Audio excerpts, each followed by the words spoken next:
care if you have one tooth. You better brush that thing every single day. Alright, so today we're going to be talking about stewardship. Now, stewardship is the job of supervising or taking care of something, such as an organization or property. As a point of reference, we're going to look at Matthew chapter 25, verses 14 to 30, which is the parable of the talents. And we're going to break down this parable piece by piece. Are you ready? Okay. So for context, Jesus is talking about the kingdom of heaven and what it'll be like. So verses 14 to 15 say, "For it will be like a man going on a journey, who called his servants and entrusted to them his property. To one he gave 5 talents, to another 2, and to another 1, to each according to his ability. Then he went away." Now in the Bible, a talent was the highest unit of weight and monetary value, and it was roughly equal to about 20 years of labor for the average worker. Imagine someone giving you 20 years worth of wages. Now today, 1 talent is estimated to be worth anywhere between $500,000 and $1 million. So let's put that into perspective. If we want to estimate like the highest range, right? One servant had about $1 million, another had about $2 million, and another had about $5 million. Wow. Next up, verses 16 to 17. "He who had received the 5 talents went at once and traded with them, and he made 5 talents more. So also he who had the 2 talents made 2 talents more." So these 2 servants made haste, right? They didn't wait to take action with what their master had given them. They immediately went to work. But what did the last servant do? Well, verse 18 says, "But he who had received the 1 talent went and dug in the ground and hid his master's money." So he didn't make another talent like the other 2 servants. He took what he had and he buried it in the ground. Now verses 19 to 23 say, "Now after a long time, the master of those servants came and settled accounts with them. And he who had received the 5 talents came forward, bringing 5 talents more, saying, 'Master, you delivered to me 5 talents. Here, I have made 5 talents more.' His master said to him, 'Well done, good and faithful servant. You have been faithful over a little. I will set you over much. Enter into the joy of your master.'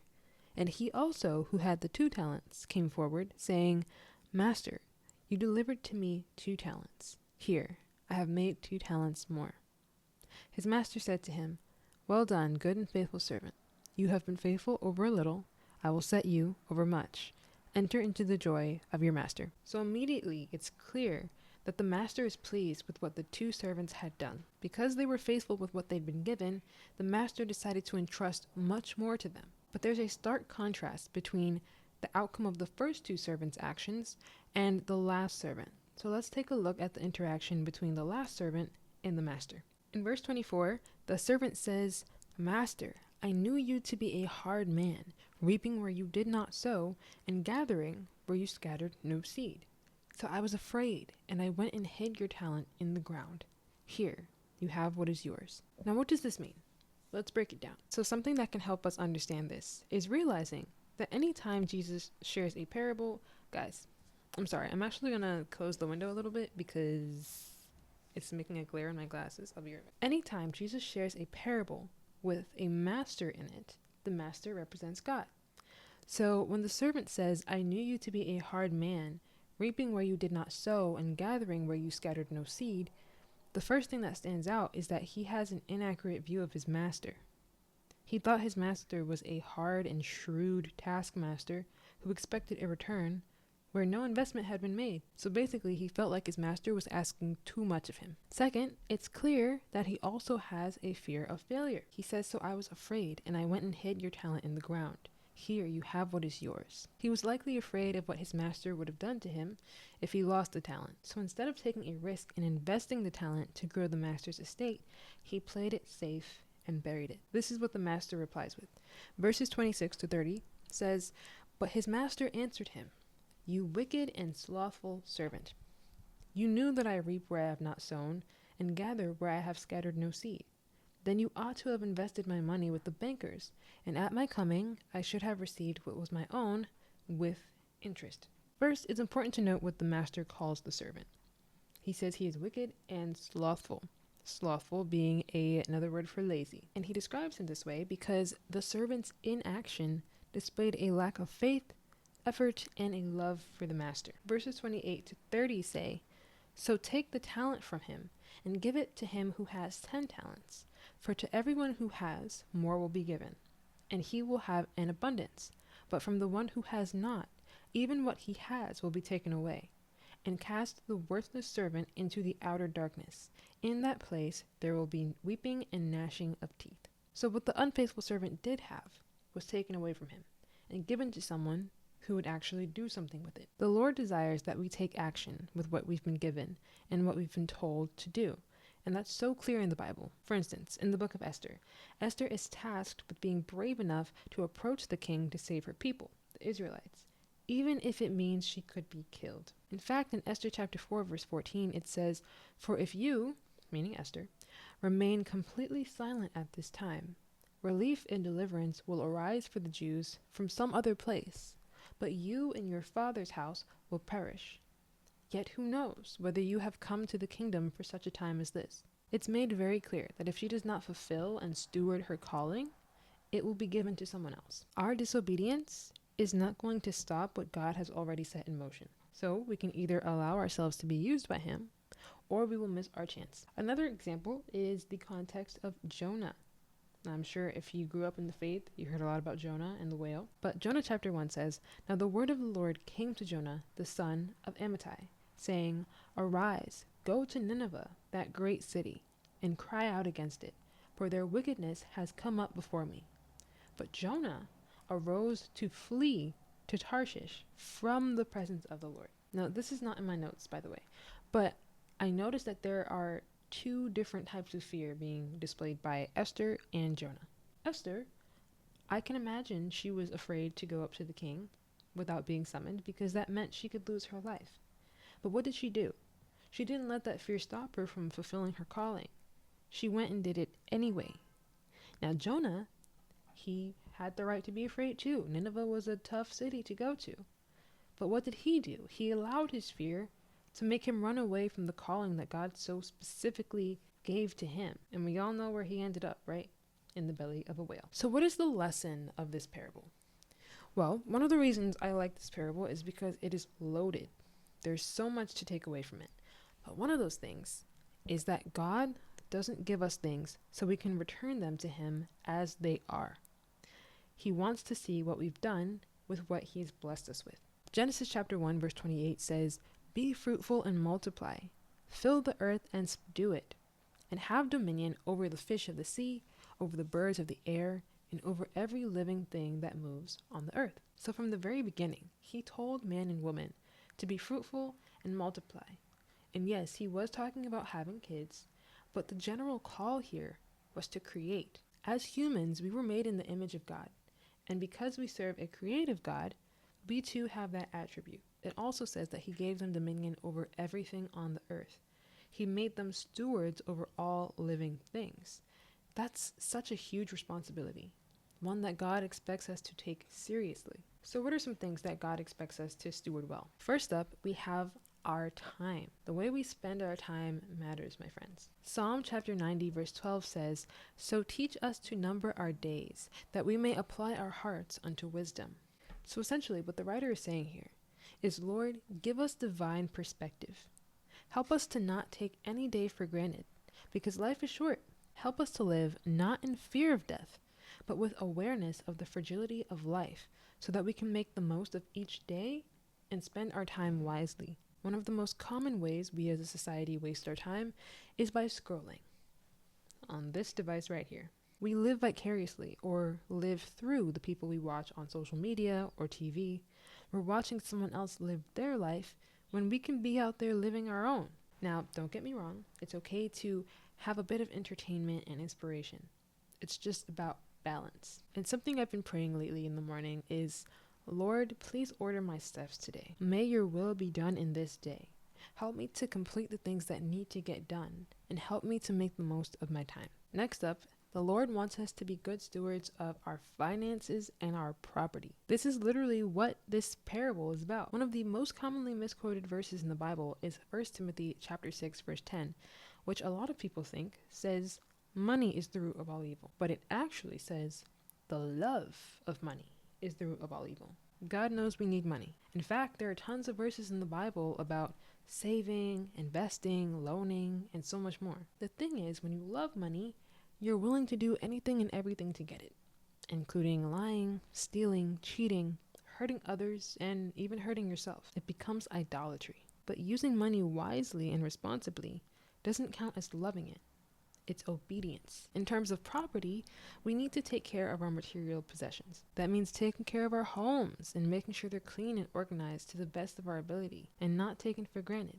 As believers, we know that God is always with us. And so when I'm cleaning, something I like to do is pretend that I am an Airbnb host for God. It may sound a little silly, but it works. Am I perfect at this? Absolutely not. That is something that I am actively working towards being a better steward of in this year. When you realize that He is the one that blessed you with all that you have and that you don't truly own anything, you end up wanting to take better care of it because it's at the top of your mind. You realize, dang, like this actually belongs to the Lord. Let me do my best to make sure that this is maintained. So the next thing that God wants us to steward well is the gospel. In Matthew 28, verse 19, Jesus gives us the Great Commission. In it, He tells us to go out into the world and make disciples, to share the gospel. Now, unfortunately, in today's day and age, a lot of Christians are comfortable with keeping the news to themselves. We think that if we're saved, then that's good enough. We essentially bury the good news. News that could have been fruitful and multiplied the number of people saved by Jesus if we had simply been faithful with it. Are you catching my drift? Are you picking up what I'm putting down? Great. Now I can't help but see the parallel between what God told Adam and Eve about being fruitful and multiplying and what Jesus told His disciples. You see, one was more physical, the other was more spiritual. And that command that Jesus gave them wasn't just for the disciples back then. It's just as relevant for us now. And that's also something I want to be bolder about. And last but not least, the Lord wants us to be good stewards over our literal talents. Yes, God has given each and every one of us gifts and talents that can be used for His glory. And if you say you don't have any talents, then I'm going to have to say that's cap, because He's given every one of us something, even if we may not be aware of it yet. Maybe you know how to sing. Maybe you can play an instrument or like cooking or photography, but you hide it because you're scared of what others may think, or you downplay it because you don't believe it's something worth sharing. Maybe you think you're not that good, or you have to wait until you're an expert to share it with the world. But I'm here to tell you that that is not the case. The talents that God has bestowed on us are not meant to be buried the way the unfaithful servant buried his talent. Now, I want to briefly revisit the part where He says, "Master, I knew you to be a hard man, reaping where you did not sow, and gathering where you scattered no seed. So I was afraid, and I went and hid your talent in the ground. Here, you have what is yours." Now, this isn't necessarily what it's saying, but I can't help but wonder if this guy was experiencing some kind of imposter syndrome. I feel like this parable shows two types of fear. The servants who actually went and did something with what they've been given feared their master in the right way. They allowed their reverence for him to catapult them into action, and they reaped the reward. The servant who buried his talent did so out of literal fear, the kind that distances you from God. He might have been experiencing imposter syndrome and felt that if the master, which we know represents God, who isn't bound by the laws of nature, can draw water from a rock and make lilies grow in the valley, as we see in the Old Testament, then there was little that he could do in comparison. Maybe he felt like there was no point and that the master was asking too much of him. But there's nothing imposter-like about actually being given resources and a calling from God. Now, I do believe I have an entirely different video about imposter syndrome, so I won't go too deep into it right now. But I want to talk briefly about being okay with what we've been given and not falling into comparison. Listen closely. All right? You listening? Our level of stewardship should not be affected by the quantity of things that we have. I'll say that again. Our level of stewardship should not be affected by the quantity of things that we have. If you have a small paycheck, be diligent about budgeting it. That's not an excuse to blow through the entire thing as soon as you get it. I don't care if you have one tooth. You better brush that thing every single day. Okay? Just because the servant only had one talent didn't mean he couldn't have done great things with it. We should never compare what God has given us to what He's given someone else and use that as an excuse for inaction. He gives us according to our ability. And that's something that I had to learn. For the longest time, I was like, Lord, why aren't you blessing me with more? I'm putting in the work. I'm showing up and I'm not seeing the results that I want. But I realized that at that time, I didn't have enough wisdom to handle what I had asked God to give me. My ability or my capacity at the time wasn't strong enough to steward well what I wanted. And if He had given it to me then, I would have been overwhelmed. So instead of asking for more, I started asking Him to help me take good care of what I already had and for more wisdom. I want to end with this. Stewardship isn't about perfection. When the master came back and the two servants showed him what they had earned, he didn't say, "Well done, good and perfect servant." He said, "Well done, good and faithful servant." Luke chapter 16 verse 10 says, "He who is faithful in little will also be faithful in much, and he who is unjust in little will also be unjust in much." God isn't looking for our perfection. He's looking for our obedience and our faith that He'll equip us to do what He's called us to do. Amen? Amen. So before you go, I would love if you could take some time, whether that's today or throughout this week, to reflect on what we talked about today. And to do that, I've prepared some questions that you guys can think about. So here they are. What are some things that you want to be a better steward of this year? It can be what we talked about today, or it can be other things. Maybe you want to be better with your finances. Maybe you're burying your gifts and your talents, or simply not using them to the extent that they could be used to bless others and to glorify God. What have you been asking God for? Does it seem like His answer is no or not yet? Why do you think that is? What can you be faithful with now in order to prepare for more in the future? Okay, guys, that's all I have for you today. I really pray that this video resonates with some of you. And if it does, please let me know in the comments. I love hearing from you guys. This definitely was something that I was excited to make a video about because it's something that I feel like is defining this season of my life. I am trying to actively become a better steward of everything that God has blessed me with, whether that's my time, my talents, actually putting things out there and not keeping everything to myself. But yeah. If this resonates with you, let me know. Don't forget to subscribe and like this video and share it with someone you think it could benefit. As always, stay blessed and I'll see you in the next one. Peace.